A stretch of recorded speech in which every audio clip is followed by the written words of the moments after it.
জবাবদিহিতামূলক, অন্তর্ভুক্তিমূলক ও মানবিক রাষ্ট্র প্রতিষ্ঠার অঙ্গীকার। আমরা বাংলাদেশের রাজনীতির ইতিহাসে বাংলাদেশের নির্বাচনের ইতিহাসে অনেক ইশতেহার দেখে থাকি। একটা কমন বিষয় আমরা দেখি যে কিছু কিছু ক্ষেত্রে একটা বেঞ্চমার্ক স্টাবলিশ হয়ে গেছে যে আমাদেরকে শিক্ষায়, স্বাস্থ্যে জিডিপির 5% বরাদ্দের কথা বলতেই হবে। সেটা যতটুকু বাস্তব হোক কিংবা না হোক, আমরা সেটা ভেঙে বেরিয়ে আসতে চেয়েছি। আমরা বাস্তবতার নিরিখে এই ইশতেহারের মধ্য দিয়ে আগামী 5 বছরে বাস্তবতার ভিত্তিতে যতটুকু বাস্তবায়ন সম্ভব এবং যতটুকু আমরা বাস্তবায়ন করতে পারবো বলে আমরা বিশ্বাস করি, ততটুকুই বাংলাদেশের মানুষকে প্রমিস করতে চাই। এবং আমরা কোনো অবাস্তব নাম্বার কিংবা কথা বলতে চাই না। আমাদের ট্যাক্স টু জিডিপি রেশিও 6.5 থেকে 7.5% মধ্যে বর্তমানে আছে। আমরা যদি এখন কমিট করি যে আগামী 5 বছরের মধ্যে আমরা শিক্ষায় এবং স্বাস্থ্যে 5% ইচ করে বাস্তবায়ন করব, তাহলে সেটা অনেকটা অলিক শোনাবে এবং আমরাও বাংলাদেশে চলমান যেই রাজনৈতিক প্র্যাকটিস, কথা দিয়ে কথা না রাখতে পারার যেই ইশতেহার দিয়ে সেটা বাস্তবায়ন না করতে পারার যে প্র্যাকটিস, সে তার মধ্যে ঢুকে যাব। আমরা সেটা চাই না। এই ইশতেহার জনগণের সঙ্গে দীর্ঘ কথোপকথনের ফল। আপনারা জানেন, জুলাই পদযাত্রা থেকে শুরু করে আমরা দেশের পথে প্রান্তরে গিয়েছি, আমরা মানুষের কথা শুনেছি, মানুষ আমাদেরকে তাদের বক্তব্যগুলো দিয়েছেন, তাদের দাবিগুলো জানিয়েছেন। আমরা সমাজের বিভিন্ন কমিউনিটির সাথে বসেছি, তাদের কথা শুনেছি, বিভিন্ন পেশাজীবী গোষ্ঠীর সাথে বসেছি, শ্রমিকদের নেতৃত্বের সাথে বসেছি। সকলের কথার ভিত্তিতে এই ইশতেহার তৈরি হয়েছে। 12টি অধ্যায়ের 36 দফার অগ্রাধিকার বাস্তবতা বিবেচনায় নিয়ে নির্ধারিত হয়েছে। এনসিপি এবং এনসিপির সাথে যেই 11 দলীয় ঐক্য, সেই ঐক্য ক্ষমতায় গেলে আইন, নীতি ও প্রশাসনিক সংস্কারের মাধ্যমে এই অঙ্গীকার বাস্তবায়নে আমরা দায়িত্বশীল ভূমিকা পালন করব। আপনাদের সকলকে আজকে আবারও উপস্থিত হওয়ার জন্য ধন্যবাদ জানিয়ে আমার বক্তব্য শেষ করছি। আসসালামু আলাইকুম।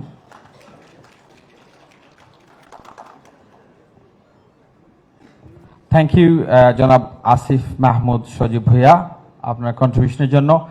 আমরা ইতিমধ্যে দেখতে পেয়েছি আমাদের মাঝে এসে উপস্থিত হয়েছেন eminent scholar mister Farhad Mazhar, আমাদের ডেইলি স্টারের editor mister Mahfuz Anam. So welcome to you all here. আমি রিহার্স করবো যে আমাদের যে কম্পোনেন্টগুলো, আমরা উইল হ্যাভ 4 প্রেজেন্টেশনস, সেগুলো আমরা হয়তো পুরো 36টা দফা বা আমাদের যে ব্রড যে ডকুমেন্টটা আছে সেটা কাভার করার মতো স্কোপ নাই, বাট আমরা 4টা টপিক নিয়ে আমরা 4টা প্রেজেন্টেশন করব। দেন আমাদের কনভেনার জনাব নাহিদ ইসলাম, উনি আমাদের যে 36 দফা আমাদের যে ইশতেহারে আছে সেটা উনি ঘোষণা করবেন। So in English we're going to have 4 presentations on some key core themes of our manifesto, and then we're going to have our convener announcing the manifesto itself, and then finally we'll have a question and answer session where we will take some question and comments from our guests. At this stage we're going to call আমরা ডাকবো মোহাম্মদ আব্দুল্লাহ আল ফয়সাল। উনি হচ্ছেন যুগ্ম মুখ্য সমন্বয়ক জাতীয় নাগরিক পার্টির।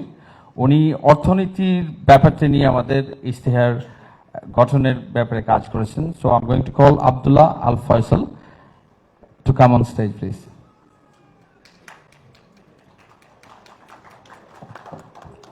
থ্যাংক ইউ এহতেশাম ভাই।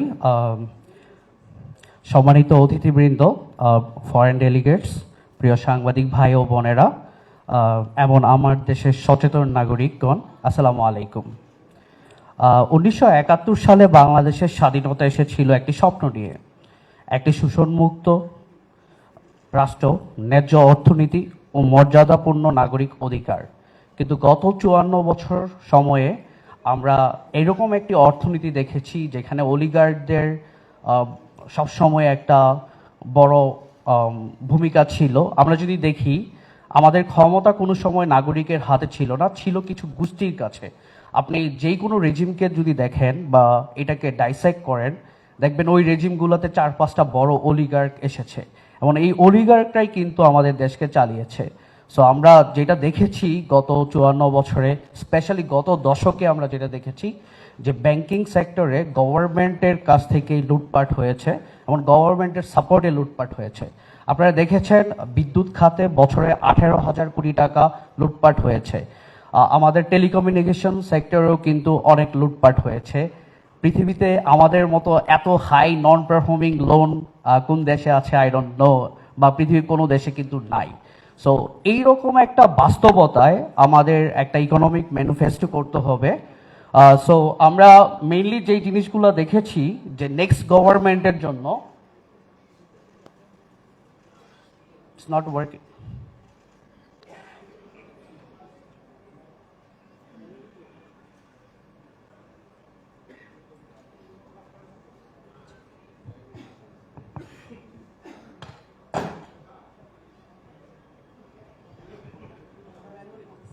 Okay, please.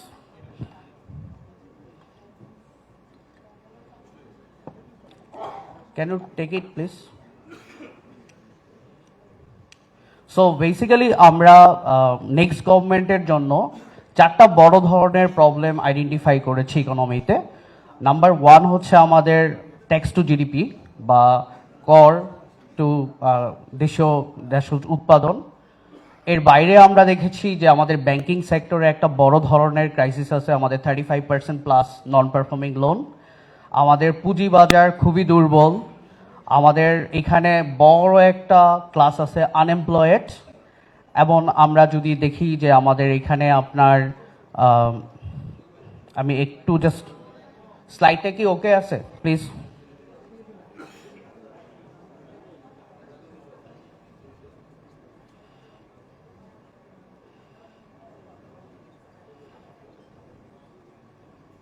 সো আমাদের আরেকটা বড় প্রবলেম হচ্ছে আমাদের রপ্তানি। আমাদের রপ্তানির 82% আসে আরএমজি থেকে।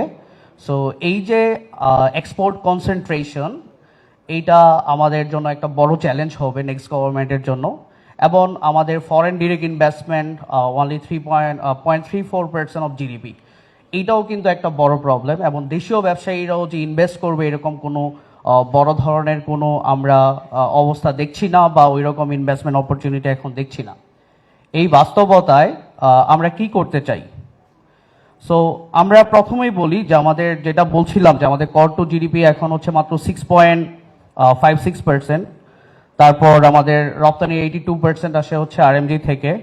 আমাদের ব্যাংকিং সেক্টরে এখন যে দুর্বলতা আছে, এই প্রবলেমগুলো সলভ করে একটা নতুন বাংলাদেশ গড়ে তোলা will be the major challenge for us বা এনি পলিটিক্যাল পার্টি। সো যেই পলিটিক্যাল পার্টি সামনে ক্ষমতায় আসুক না কেন, তাকে কিন্তু এই জিনিসগুলোকে সলভ করে তারপর তাকে সামনে যেতে হবে। ওকে, সো এনসিপির পক্ষ থেকে আমাদের যেই প্রথম টার্গেটটা থাকবে সেটা হচ্ছে আমরা আমাদের ট্যাক্স টু জিডিপিকে 6.53 থেকে 12%-এ নিয়ে যেতে চাই। কারণ আমরা যদি আমাদের ট্যাক্স টু জিডিপি না বাড়াতে পারি, তাহলে আমরা আমাদের হেলথ কেয়ারে যে এডিশনাল ইনভেস্টমেন্ট করব আমরা বলছি এটা সম্ভব হবে না। আমাদের এডুকেশনাল সেক্টরে যে এডিশনাল ইনভেস্টমেন্ট করা হবে এটাও কিন্তু সম্ভব হবে না। সো প্রথম প্রায়োরিটি যেটা হবে এনসিপির পক্ষ থেকে সেটা হলো ট্যাক্স টু জিডিপি বাড়ানো। এখন ট্যাক্স টু জিডিপি বাড়ানো কিন্তু এত ইজি না।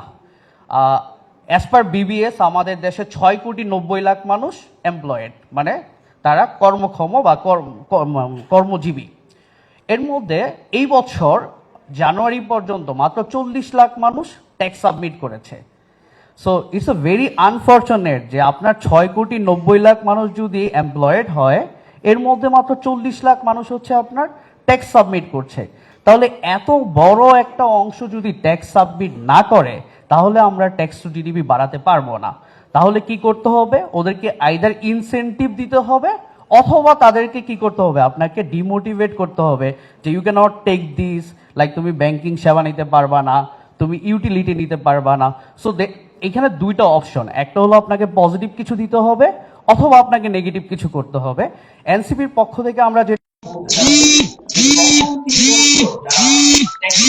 এবং যারা মিনিমাম ট্যাক্সের আন্ডারে পড়ে তাদের যেই মিনিমাম ট্যাক্স নেওয়া হবে, এইটা তাদের ইউটিলিটি বা হচ্ছে তাদের ইউটিলিটি বিলের সাথে এটা ক্যাশব্যাক হিসেবে দিয়ে দেওয়া হবে, যাতে অ্যাটলিস্ট এই মানুষগুলা ট্যাক্স দিতে ইচ্ছুক হয়।